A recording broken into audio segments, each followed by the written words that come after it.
ಕರಾವಳಿಯಲ್ಲಿ ಮಳೆಯ ಅಬ್ಬರ ಮುಂದುವರೆದಿದೆ. ವರುಣನ ಆರ್ಭಟಕ್ಕೆ ದಕ್ಷಿಣ ಕನ್ನಡ ಜಿಲ್ಲೆಯ ಜನ ತತ್ತರಿಸಿ ಹೋಗಿದ್ದಾರೆ. ಮನೆಗಳು ಜಲಾವೃತವಾಗಿದ್ದು, ಕೃಷಿ ತೋಟಗಳಿಗೂ ನೀರು ನುಗ್ಗಿ ಅವಾಂತರ ಸೃಷ್ಟಿಯಾಗಿದೆ.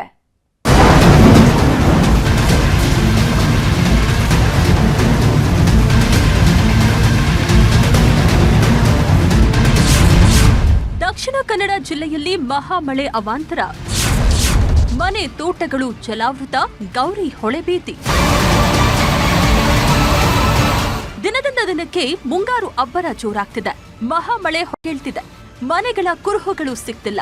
ಹೊಲ ಯಾವುದು, ರಸ್ತೆ ಯಾವುದು ಅನ್ನೋದು ಗೊತ್ತಾಗ್ತಿಲ್ಲ. ದಕ್ಷಿಣ ಕನ್ನಡ ಜಿಲ್ಲೆಯಂತೂ ಮಳೆಗೆ ತೊಯ್ದು ತೊಪ್ಪೆಯಂತಾಗಿದೆ. ಅಲ್ಲಲ್ಲಿ ಗುಡ್ಡದ ಭೂತ ಹೆದರಿಸ್ತಿದ್ರೆ ತೋಟ ಮನೆಗಳೆಲ್ಲ ಕೆರೆಯಂತಾಗಿವೆ.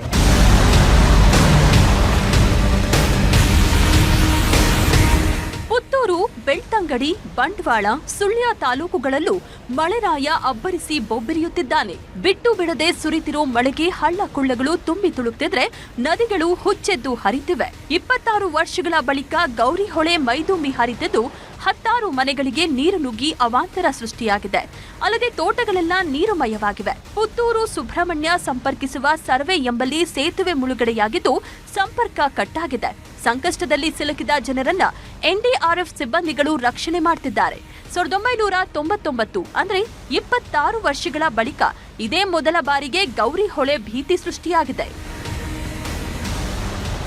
ಪುತ್ತೂರು ತಾಲೂಕು ಸರ್ವೆ ಗ್ರಾಮದ ಗೌರಿ ಹೊಳೆಯು ನಿನ್ನೆ ಸಂಜೆ ಇಲ್ಲಿ ನಮ್ಮ ಸೇತುವೆ ಸಾಧಾರಣ 6:30 ಗಂಟೆಯಿಂದ ಮೇಲೆ ರೋಡಲ್ಲಿ ನೀರು ಬಂದು ಎಲ್ಲ ಬ್ಲಾಕ್ ಆಗಿತ್ತು. ಆನಂತರ ಕೆಲವರು ಅರ್ಧದಲ್ಲಿ ಹೋಗಿದ್ದಾರೆ. ಮತ್ತು ರಾತ್ರಿ ಸುಮಾರು ಒಂದು 12 ಗಂಟೆ ನಂತರ ಸಂಕದ ಮೇಲೆ ನೀರು ಬಂದು ಬೆಳಿಗ್ಗೆ 4:15 ಗಂಟೆಗೆ ಮರ ಎಲ್ಲ ಬಂದು ಸಂಕದ ಇದೆಲ್ಲ ಹುಡಿಯಾಗಿ ಫುಲ್ಲು ಸಾಧಾರಣ ರೋಡೆಲ್ಲ ಹೊಳೆಯಾಗಿ ಬಂದಿದೆ. ಆದ್ದರಿಂದ ಸಾಧಾರಣ ಈ ಹತ್ತಿರದ ಗದ್ದೆ ತೋಟ ಎಲ್ಲ ಮುಳುಗಿ ಹೋಗಿದೆ.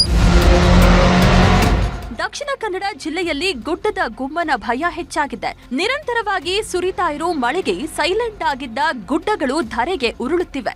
ಪುತ್ತೂರಿನ ಗಡಿಪಿಲ ಗ್ರಾಮದಲ್ಲಿ ಗುಡ್ಡ ಕುಸಿದು ಭಾರಿ ಅನಾಹುತ ನಡೆದೋಗಿದೆ. ಅಬ್ದುಲ್ ರೆಹಮಾನ್ ಎಂಬುವವರ ಮನೆ ಹಿಂದೆ ದೊಡ್ಡ ಗಾತ್ರದ ಗುಡ್ಡ ಕುಸಿದು ಹಾನಿಯಾಗಿದೆ. ಇತ್ತ ದಕ್ಷಿಣ ಕಾಶಿ ಉಪ್ಪಿನಂಗಡಿಯಲ್ಲೂ ಮಳೆಗೆ ಸುಮಾರು 30ಕ್ಕೂ ಅಧಿಕ ಮನೆಗಳಿಗೆ ಹಾನಿಯಾಗಿದೆ. ಅದು ನಿನ್ನೆ ರಾತ್ರಿ 11 ಗಂಟೆಗೆ ನಾವು ಇರಲಿಲ್ಲ. ಬೆಳಿಗ್ಗೆ ಬರುವಾಗ ಈ ಪರಿಸ್ಥಿತಿಯಲ್ಲಿ ಉಂಟು. ಮನೆಗೆಲ್ಲ ಇದೆಲ್ಲ ಜರಿದು ಬಿದ್ದು ಮನೆಗೆ ಹಾನಿಯಾಗಿದೆ. ಸುತ್ತಲೂ ಇನ್ನು ಇಲ್ಲಿ ನಾವು ನಿಲ್ಲುವಾಗ ಇಲ್ಲ. ಈ ಮನೆಯಲ್ಲಿ ಕಷ್ಟ ಉಂಟು. ಒಟ್ಟಲ್ಲಿ ಕರಾವಳಿ ಭಾಗದಲ್ಲಿ ಮುಂಗಾರು ಮಳೆ ಅಬ್ಬರಿಸುತ್ತಿದೆ. ಹವಾಮಾನ ಇಲಾಖೆ ಇನ್ನೂ 3 ದಿನ ಮಳೆ ಎಚ್ಚರಿಕೆ ಕೊಟ್ಟಿದೆ. ಅಜಿತ್ ಕುಮಾರ್, ನ್ಯೂಸ್ 18 ಪುತ್ತೂರು.